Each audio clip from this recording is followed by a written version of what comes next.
ठीक है, तो इसके बाद हमने क्या करना है देखो।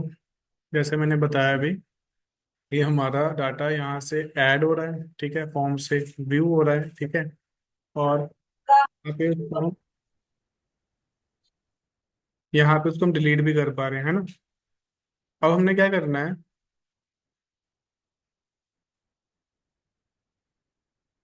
इसको हमने क्या करना है, अपडेट बनाना है। ठीक है, अपडेट कैसे बनाना है देखो।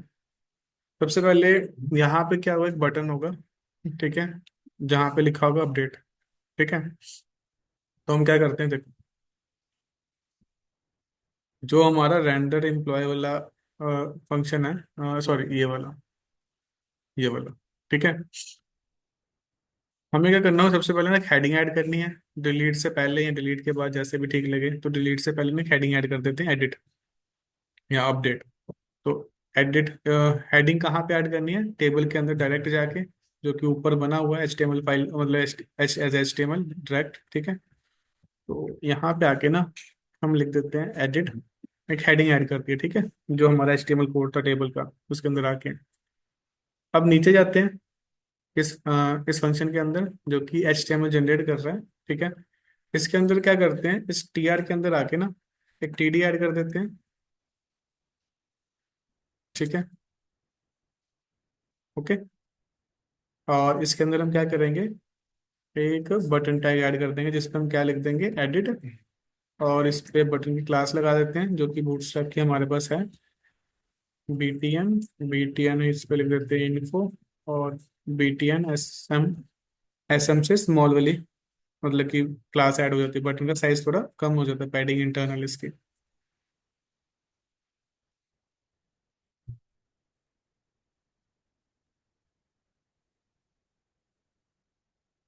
ठीक है, इस पे ऑन क्लिक इवेंट लगाएंगे, पहले देख लो, ये रहा, ठीक है। हमने यहाँ पे एडिट के लिए एक बटन दे दिया, ठीक है। अब एडिट के केस में होता क्या है, एडिट के केस में भी ना सेम आपका फॉर्म ओपन होता है इसी की तरह।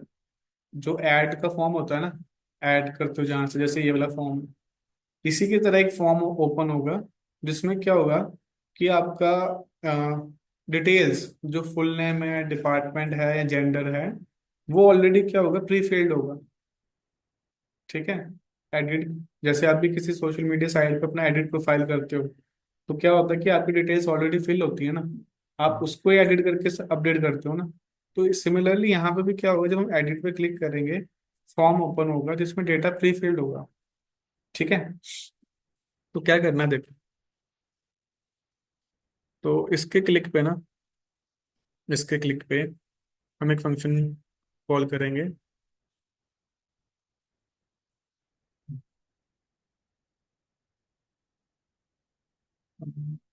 फिल डेटा इन। अब पता क्या करेंगे हम, अब जब इस बटन पे क्लिक होगा ना, इसके क्लिक पे हम एक फॉर्म ओपन करेंगे।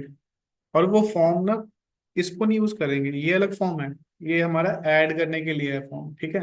एक और फॉर्म क्रिएट करेंगे, सेम पूरा फॉर्म कॉपी करूंगा, और उसमें क्या करेंगे, हम डेटा को प्री फिल करके दिखाएंगे, ठीक है। अब उस फॉर्म को ना मैं मॉडल को यूज करके, जो बूटस्ट्रैप के अंदर मॉडल पॉपअप है ना, उसको यूज करके दिखाऊंगा कि मॉडल, इस पे क्लिक करने पे मॉडल पॉपअप जो बूटस्ट्रैप पे ओपन होता है। आपको बूटस्ट्रैप में मॉडल कराया था मैम ने, ठीक है।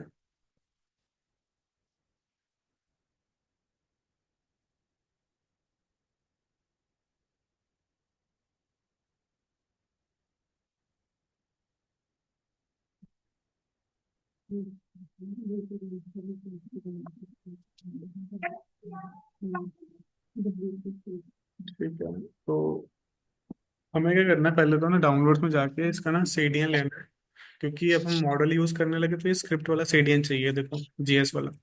तो इस पे क्लिक करके इसको कॉपी करके, मैं contact.egs में ऊपर जाके देख लूँ, ऊपर देखो हमारा सिर्फ CSS वाला लगा हुआ बूटस्ट्रैप का, है ना, बाकी नहीं लगा हुआ।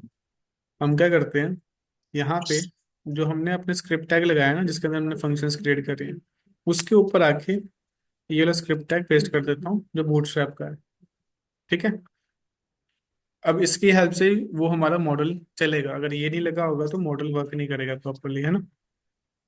ये करने के बाद क्या करना है, हमने जाना है यहाँ पे सर्च करना है मॉडल कहाँ पे है।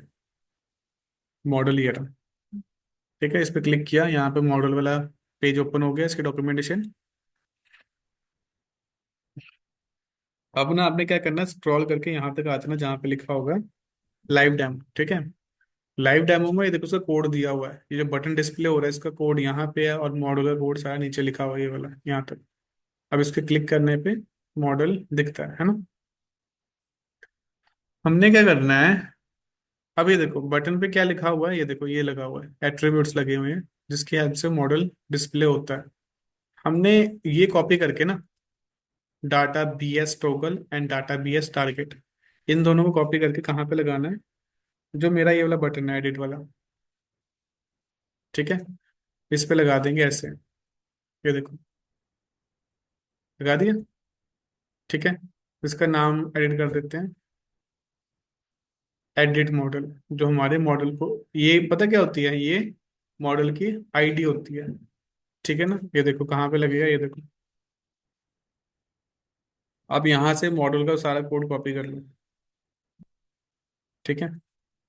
यहाँ से कॉपी किया, और इसको पेस्ट कहाँ पे करना है, इसको पेस्ट करेंगे हम ये स्क्रिप्ट टैग और ये वाले स्क्रिप्ट टैग से ऊपर यहाँ पे। ठीक है, पेस्ट कर दिया। अब इस मॉडल के अंदर देखो, मॉडल कैसे बनता था, क्लासेस लगती थी ना उस पे। सबसे पहले डिव पे लगती थी मॉडल, फिर model hyphen dialogue, model hyphen content, ये किया हुआ आपने। ठीक है।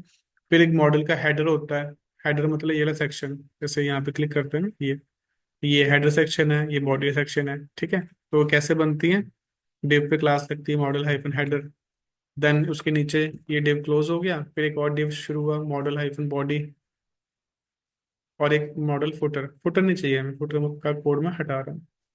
ठीक है। क्लिक पर आईडी करनी है। हाँ वो चेंज करेंगे। अब उसके अलावा ना, अब यहाँ पे ना ये कुछ एक्स्ट्रा एट्रीब्यूट्स हैं, ये चाहे ना भी लगाए ना चलेगा, तो मैं हटा दे रहा हूँ यहाँ से यहाँ तक बस। ठीक है। यहाँ पे आईडी ही चाहिए मुझे। ठीक है। आईडी क्या है। ठीक है, तो जो मैंने यहाँ पे भी दिया है इसको कॉपी कर लेते हैं ताकि मिस्टेक ना हो, और ऊपर आके पेस्ट कर देते हैं यहाँ पे, है ना। ये रहा। ठीक है। अब इस मॉडल का टाइटल पता क्या लिखेंगे, एडिट एम्प्लॉय डिटेल्स। ठीक है।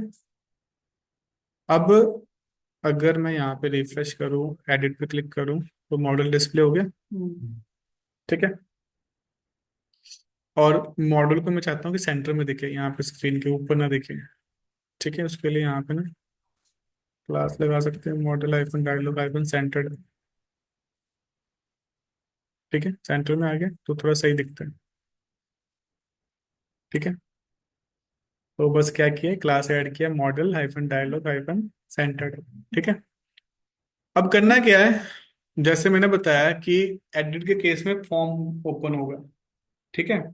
तो फॉर्म सेम ही होता है, जो ऐड वाला फॉर्म है ना, समझ लो कि ये एम्प्लॉय ऐड करने वाला फॉर्म है, यही है ना हमारा फॉर्म। तो यही फॉर्म एडिट के केस में हम यूज करेंगे, मतलब कि देखो इसका कोड मैं यहाँ से कॉपी करने लगा हूँ। ये जो फॉर्म है ना, ये सारा का सारा फॉर्म जिसके अंदर ये देखो इतना सारा कोड लिखा हुआ है, बटन के साथ, इनपुट टैग, सिलेक्ट टैग के साथ, कॉपी करके इसको मैं ला रहा हूँ मॉडल बॉडी के अंदर, ये देखो यहाँ पे पेस्ट कर दे रहा हूँ। ठीक है। कुछ एक्स्ट्रा चीजें हटा देते हैं जो कि मुझे भी चाहिए नहीं। ठीक है ना। अब देखो ओपन हो गया। ठीक है, फॉर्म ओपन हो गया एडिट के केस में। तो अब ना यहाँ पे ना एक दिक्कत आएगी।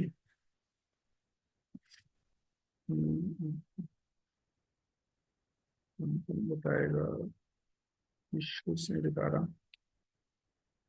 यहाँ पे दिखा नहीं रहा, चलो बट पता ही करना। देखो मैंने क्या किया है, जो मेरा ये फॉर्म था ऐड वाला। ठीक है। ये ये फॉर्म जो था, ये एम्प्लॉय ऐड कराने का है। ठीक है। ठीक है, जिसपे हमने आईडीज लगाई हुई हैं एक हर एक इनपुट टैग पे और सिलेक्ट टैग पे। और जो मॉडल के अंदर फॉर्म है, ठीक है, इसकी आईडी चेंज कर देता हूँ मैं, एडिट एम्प्लॉय फॉर्म। ठीक है। अब इसमें भी सेम आईडी लगी हुई है। ठीक है, फील्ड्स तो सेम होंगे कि employ ID, full name, department. ठीक है, एडिट तो हमने वही डिटेल्स करनी है ना।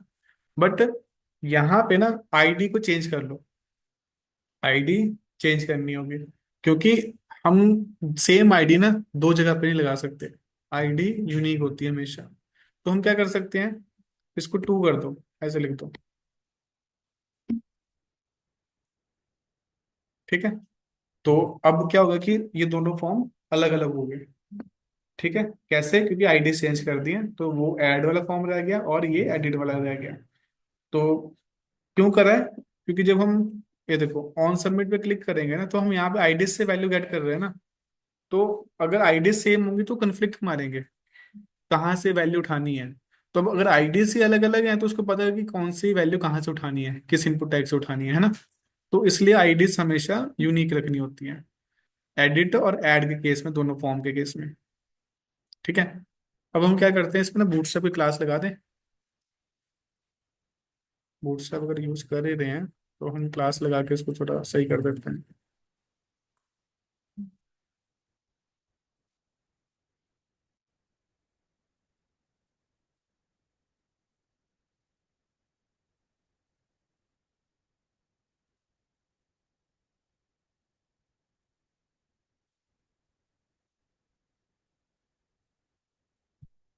ठीक है, तो ये ब्रेक टैग्स थोड़े कम कर देते हैं, दो दो ब्रेक टैग लगे हुए हैं।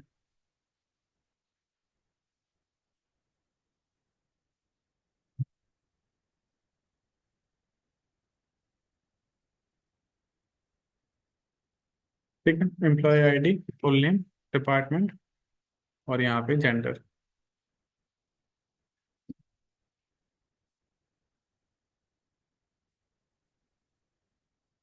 तो यहाँ पे फॉर्म खुल गए।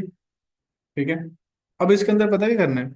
अब इसके अंदर हमने एक चीज करनी है, जो मेरा ये, जैसे देखो, जब डिलीट पे क्लिक करते हैं तो वो डिलीट, रिकॉर्ड डिलीट होती है। ठीक है, अब उसके उसी के आगे जो ये बटन है, इस पे क्लिक करेंगे तो इसका डिलीट, इसकी इंफॉर्मेशन हमने एडिट करनी है ना। तो इसका जो डिटेल है, ये सब कुछ, एम्प्लॉय आईडी हो गया, नेम हो गया, ये सब कुछ लेके, ये सब कुछ इसमें डिस्प्ले कराना है। ठीक है, वो कैसे कराना देखो। हमने ना यहाँ पे रेंडर एचटीएमएल फंक्शन के अंदर, मतलब कि ये जो बटन है हमारा, ये एडिट वाला। ठीक है, इसके क्लिक करने पे ना हमने क्या कर दिया, एक फंक्शन कॉल करना है। ठीक है, वो फंक्शन पता क्या था? ये देखो, ये मैंने यहाँ पे एक फंक्शन बनाया था, इसका नाम क्या रखा है, pre fill data in form. ठीक है, इसको यहाँ पे ना कॉल करेंगे, pre fill data in form. ठीक है, अब फॉर्म के अंदर डेटा पता कैसे फिल होगा? जो इस रिकॉर्ड का डेटा है ना, मैं उस pre fill data in form function जो है उसको पास करूंगा। ठीक है, उस फंक्शन के अंदर मैं क्या कर दूंगा, इस रिकॉर्ड की वैल्यू चलेगी तो मैं फॉर्म के अंदर उसको प्री फिल कर दूंगा। ठीक है, कैसे करना देखो। तो पहले ना इस फंक्शन को इस बटन के क्लिक करने पे डेटा को पास करना है। अब डेटा कहाँ पे है सारा, रिकॉर्ड का एक्स वेरिएबल के अंदर। ठीक है, हमने रिकॉर्ड्स पे लूप लगाया था ना। रिकॉर्ड्स से एक एक ऑब्जेक्ट इस एक्स वेरिएबल में जाता है, फिर हम उसी ऑब्जेक्ट से डॉट लगा के एम्प्लॉय आईडी या एम्प्लॉय का जेंडर, डिपार्टमेंट या फुल नेम इसको निकाल देते हैं। अब हमने क्या कर देना, पूरा एक्स जो कि ऑब्जेक्ट है उसको पास कर देना pre fill data in form को, इस फंक्शन को, पूरे का पूरा ऑब्जेक्ट, मतलब कि एक्स ऐसे लिख देंगे। ठीक है, और यहाँ पे हमारे पास क्या आ गया, रो। तो ये एक्स क्या रिटर्न कर रहा है, कंप्लीट रो, मतलब कि एक्स आपको एक पूरे के पूरा ऑब्जेक्ट देगा। ठीक है, इसको कंसोल करा के देखिए एक मिनट, यहाँ पे ना कुछ एरर भी आ सकती है, पहले देख लें कि एरर आ रही है कि नहीं आ रही।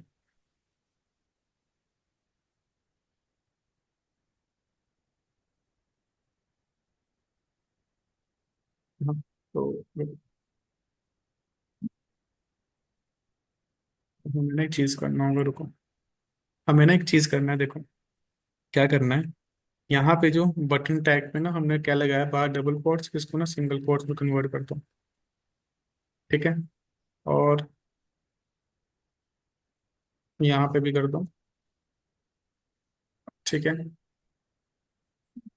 इस बटन पे ना जितने भी एट्रीब्यूट्स लगे हैं ना, उस पे आपने क्या कर देना है, सिंगल कोट्स कर देना है। ठीक है। पहले मैं कर लूँ, मैं कुछ समझाता हूँ। ठीक है ना, एरर सॉल्व हो जानी चाहिए वैसे।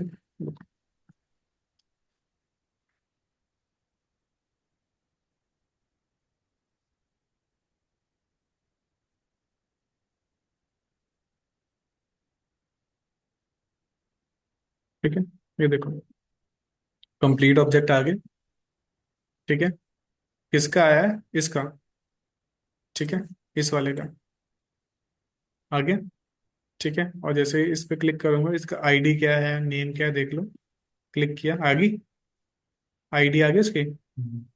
ठीक है, रुको एक सेकंड, हम ना थोड़े नाम से ही एंटर करते ताकि आप क्लियर हो जाए।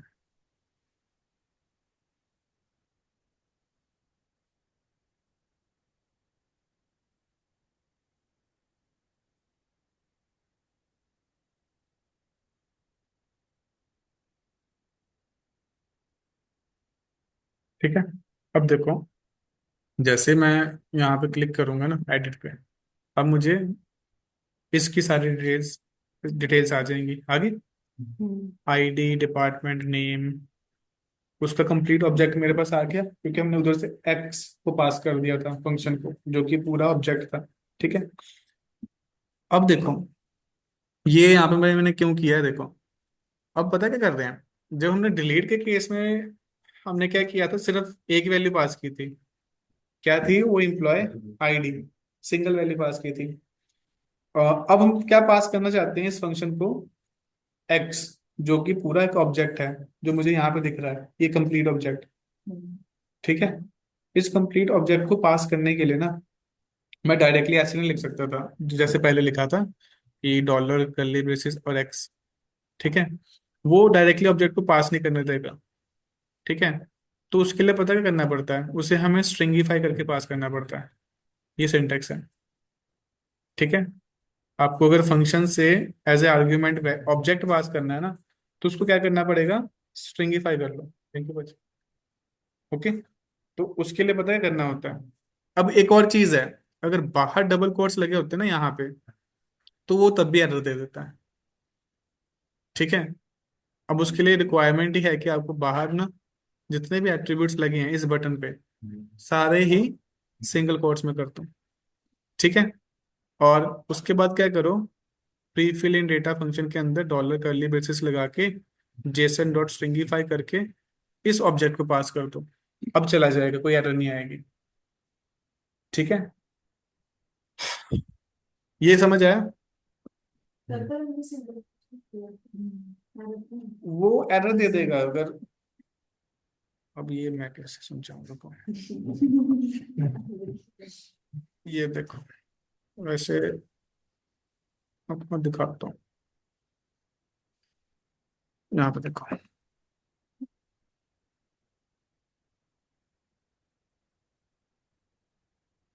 अगर यहाँ पे कुछ समझ आए, देखो।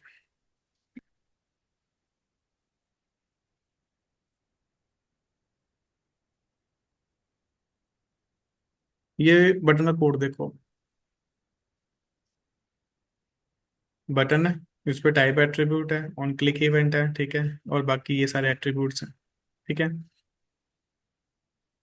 इसको हटाते हैं अभी के लिए।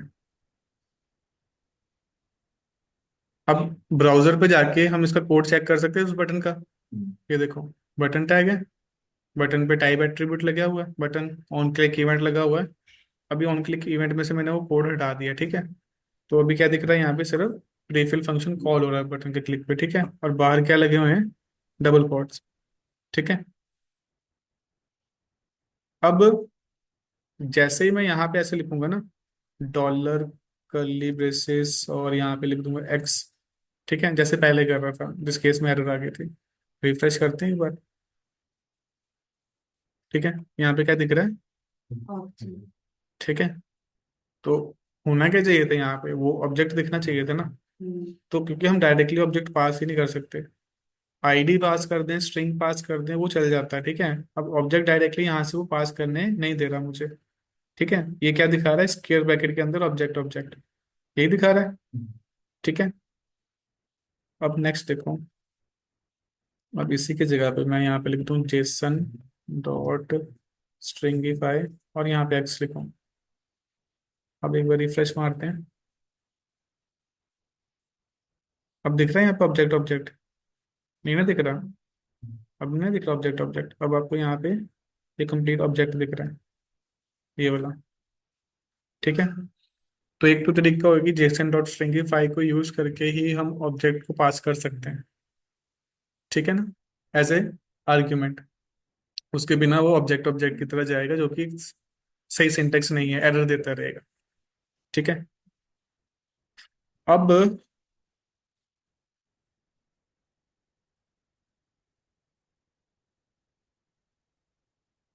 ठीक है ना, अब यहाँ पे देखो, अब यहाँ पे बटन पे क्लिक करने पे ना, यहाँ पे जावास्क्रिप्ट एरर थ्रो कर रहा है, ठीक है। वो क्या बता रहा है कि अनएक्सपेक्टेड एंड ऑफ इनपुट, ठीक है, वहाँ पे वो एरर दे रहा है, ठीक है।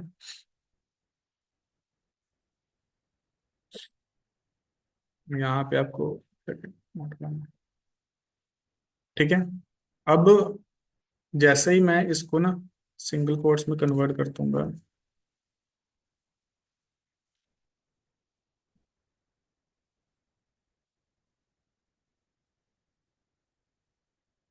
ठीक है,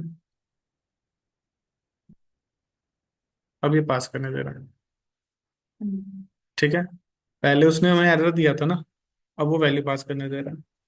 तो जावास्क्रिप्ट ऐसे ही है, ठीक है, उसके अकॉर्डिंग चलना पड़ता है।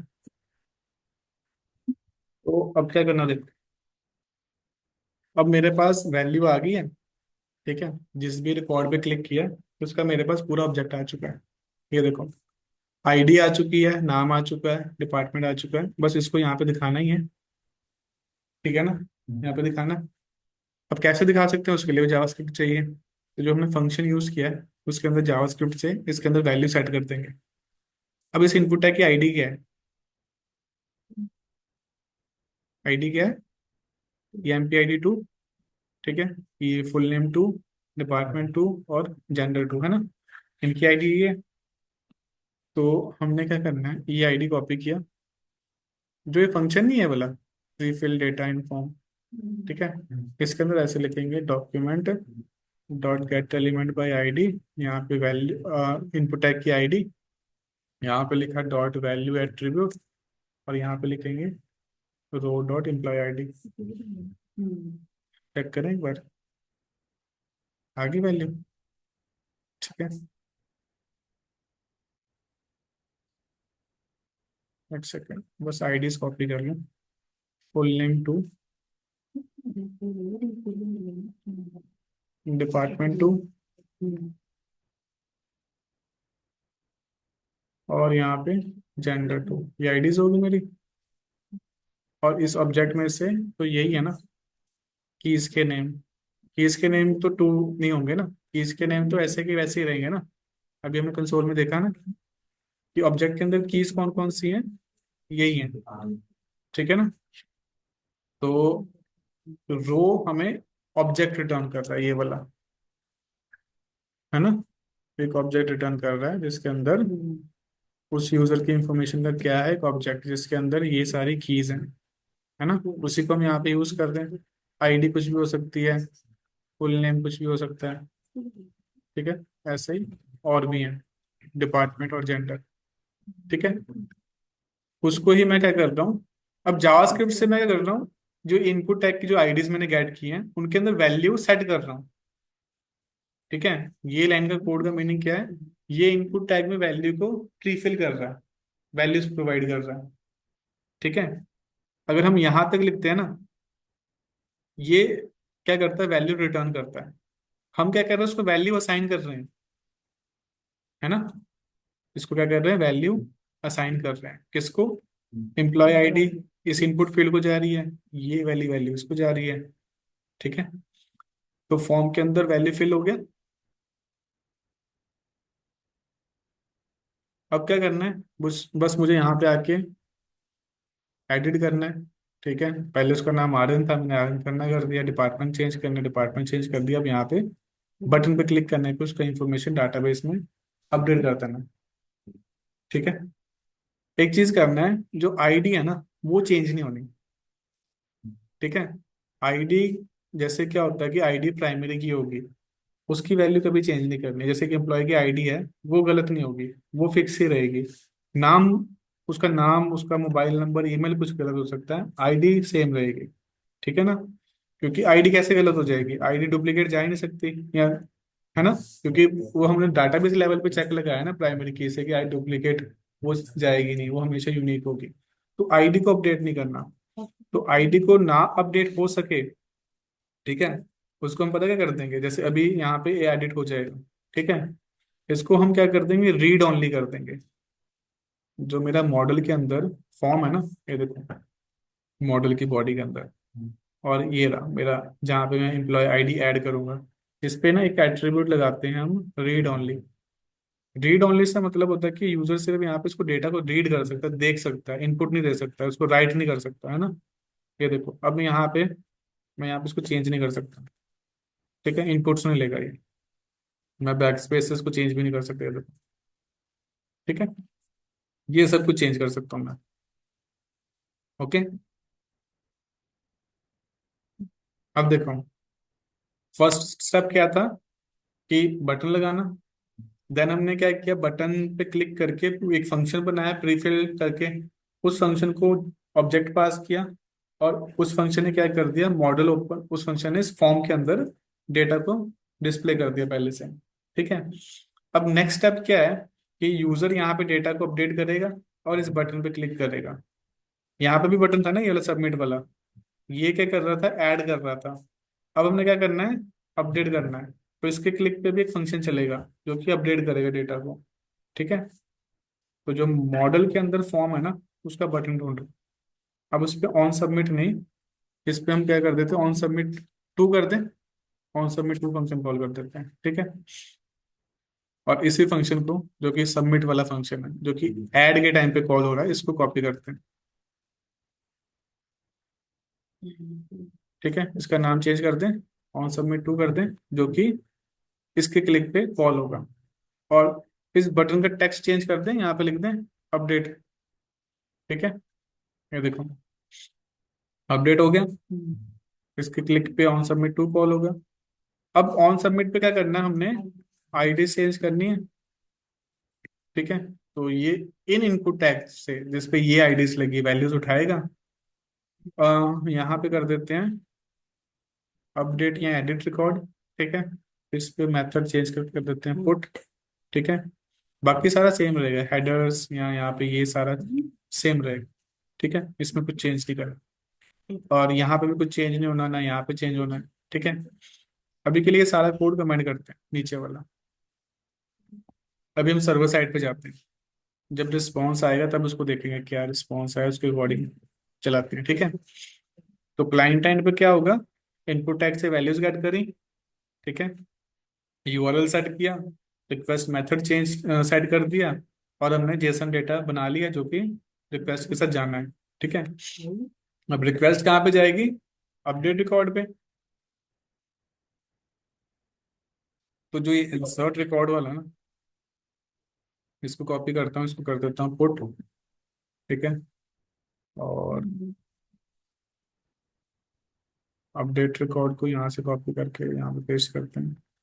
ठीक है, और जो ऐड न्यू एम्प्लॉय, ये देना, ये डेटा है वाला, उसको हम कॉपी करते हैं। कंट्रोलर के अंदर जाके ये जो था ना, add new employ post method, इसको मैं कॉपी पेस्ट कर रहा हूँ यहाँ पे। ठीक है,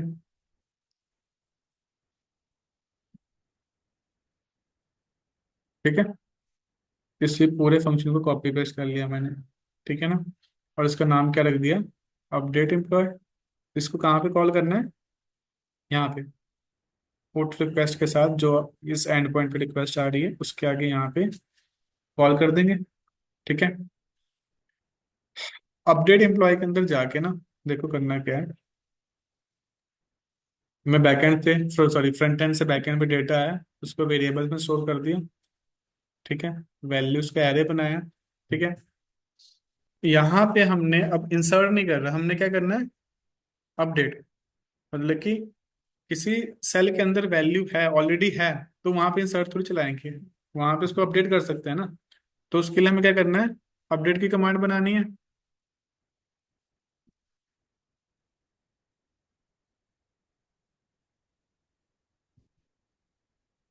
यहाँ पे कमांड लिखें, अपडेट टेबल नेम जो है हमारे एम्प्लॉयज, सेट, क्या क्या करना है। अब देखो क्या क्या सेट करना है। आईडी अपडेट नहीं होगी, जैसे मैंने बोला, आईडी अपडेट नहीं होगी क्योंकि वो यूनिक वैल्यू है। ठीक है। आईडी के बेस पे ही बाकी सारे जो कॉलम्स की वैल्यू है वो अपडेट होती हैं। मतलब जब हम अपडेट कमांड चलाते हैं, लास्ट में क्या लगाते हैं, वेयर क्लॉज। ठीक है। डिलीट कमांड होगी हो या आपकी अपडेट कमांड है, दोनों के केस में लास्ट में क्या लगता है, वेयर क्लॉज। ठीक है। अगर दोनों के केस में आप नहीं लगाओगे वेयर लास्ट में, तो वो सारे रिकॉर्ड्स अपडेट कर देगा या सारे रिकॉर्ड्स डिलीट कर देगा। ये पता है ना। ठीक है।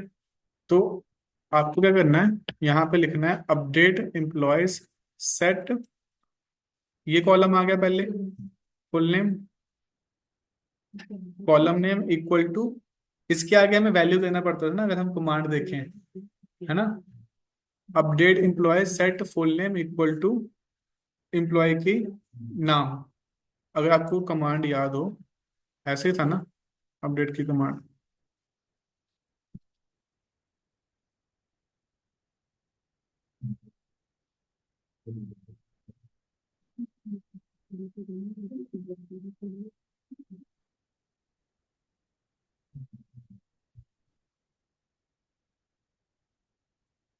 आपने अपडेट कमांड पढ़ी हुई है ना सबने, करी हुई है।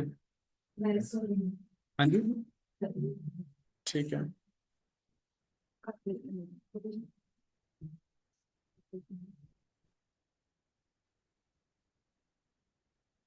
अब ये देखो, अभी इसका नाम क्या है, प्रथम। ठीक है। मैं इसका फुल नेम के आगे पता क्या लिख देता हूँ। ठीक है। अब इसका डिपार्टमेंट क्या है, बी। मैं यहाँ पे आके क्या लिख दूंगा, DEPT। इसका बी डिपार्टमेंट, इसको मैं डी कर देता हूँ। और जेंडर, चलो जेंडर अपडेट नहीं करना हमने। ठीक है। जेंडर अपडेट सेम ही रहने देते, चलो यहाँ पे मेल का मेल लिख देते हैं। और वेयर क्लॉज में एम्प्लॉय आईडी क्या है इसकी, 1001। अपडेट कमांड चलाया, और ये देखो इसका रिकॉर्ड अपडेट हो गया। पहले प्रथम नाम था, प्रथम सुरोच हो गया, और डिपार्टमेंट इसका बी था, शायद मैंने डी कर दिया, अपडेट हो गया। हमने क्या करना अब यहाँ पे, हमने कमांड के अंदर क्या किया था, यहाँ पे वैल्यूज पास करी थी। ठीक है ना, इक्वल टू के बाद। अब हमने पता क्या करना है, हमने यहाँ पे question mark, full name question mark, then उसके बाद क्या है, department equal to question mark, comma, gender equal to question mark. ठीक है। अब अगर ये तीन कॉलम्स के बाद क्या लगा था बाद में, where clause, where employ ID, then फिर से क्वेश्चन मार्क। ठीक है। अब देखो, सबसे पहले किसको वैल्यू जानी है, full name, then department, then gender, फिर उसके बाद एम्प्लॉय आईडी। तो ये जो वैल्यूज वाला एरे बनेगा ना, इसमें सबसे पहले फुल नेम आएगा, क्योंकि इसको सबसे पहले वैल्यू जानी है। फिर डिपार्टमेंट को जानी है तो डिपार्टमेंट, फिर जेंडर को जाना है तो जेंडर, और लास्ट में एम्प्लॉय आईडी है, तो कॉमा डाल के एम्प्लॉय आईडी वेरिएबल, ये जो वेरिएबल है लास्ट में चला जाएगा। ठीक है। तो कमांड चेंज करी यहाँ पे आके, बाकी इसका नाम भी चेंज कर देते हैं, एडिट या अपडेट कुछ भी लिख दो, इसको यहाँ पे पास करो, और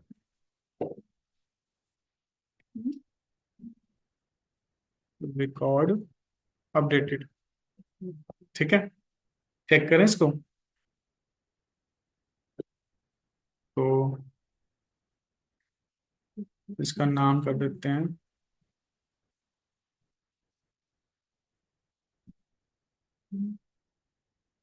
डिपार्टमेंट इसका कर देते हैं ए, और इसको अपडेट करें। ठीक है, और रिफ्रेश करके देखें, हो गया अपडेट। ठीक है, अभी इसका सरनेम हटा देते हैं, सिर्फ आर्यन रखते हैं। ठीक है, रिफ्रेश करके देखें तो हो रहा है अपडेट। ठीक है ना। तो यहाँ पे हमारा जो फ्रंट एंड कोड था वो बैक एंड पे रिक्वेस्ट कर रहा है इस एंड पॉइंट पे, और ये जेसन डेटा लेके जा रहा है, और हमें फ्रंट एंड पे कुछ रिस्पॉन्स भी आ रहा होगा अगर हम देखें तो।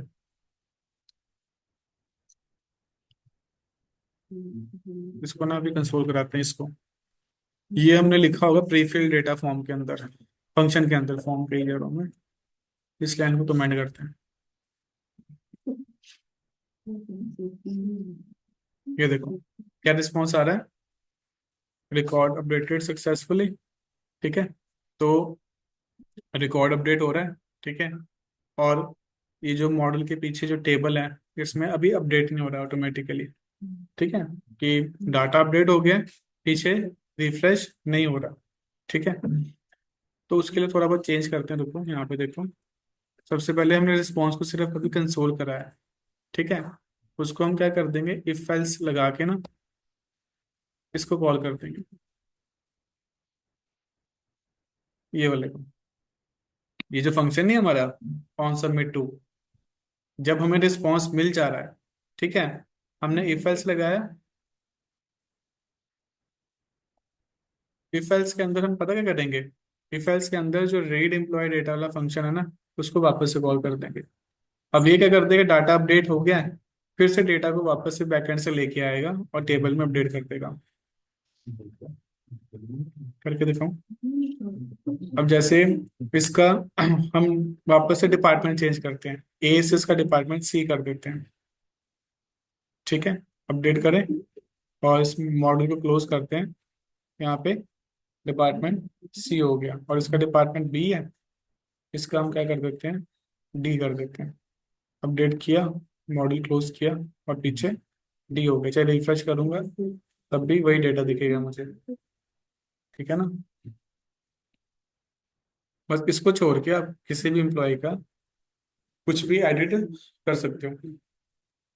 ठीक है, और जब हो गया है, ठीक है, मतलब कि एडिट ऑपरेशन हो चुका है, रिस्पॉन्स को प्रिंट कराने के लिए मॉडल के अंदर ही एक पैराग्राफ टैग ले लो। वापस से यहाँ पे मत दिखाओ, यहाँ पे दिखाओगे वो यूजर को दिखेगा नहीं, यहाँ पे दिखाना पड़ेगा इस केस में। ठीक है, हम क्या कर सकते हैं,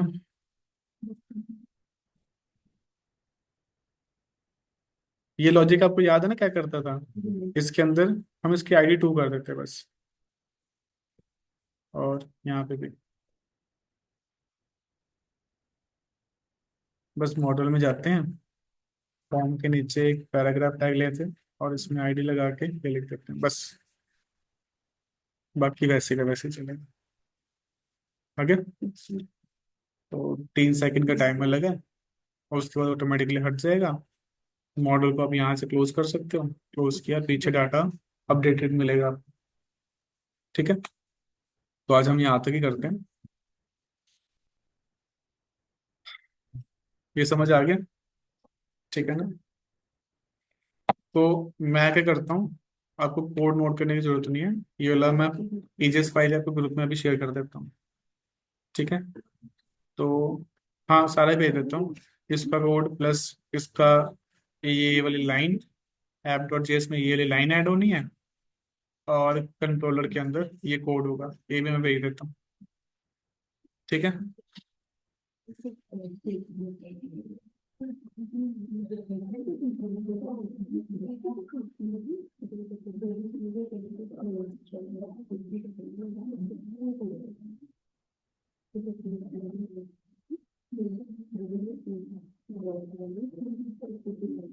ये जो वीडियो है ना, ये आपको यूट्यूब का लिंक मिल जाएगा चैट के अंदर, वहां से देख सकते हो। ठीक है ना, जैसे आपको पहले भी मिलती रही हैं, जो जूम के अंदर रिकॉर्ड होते लेक्चर्स, उसका लिंक आपको ना मिल जाता है, और वो लिंक ओपन करके आपको यूट्यूब पे ले जाएगा, वहां पे लेक्चर मिल जाएगा। हाँ, हाँ मैं भेज रहा हूँ।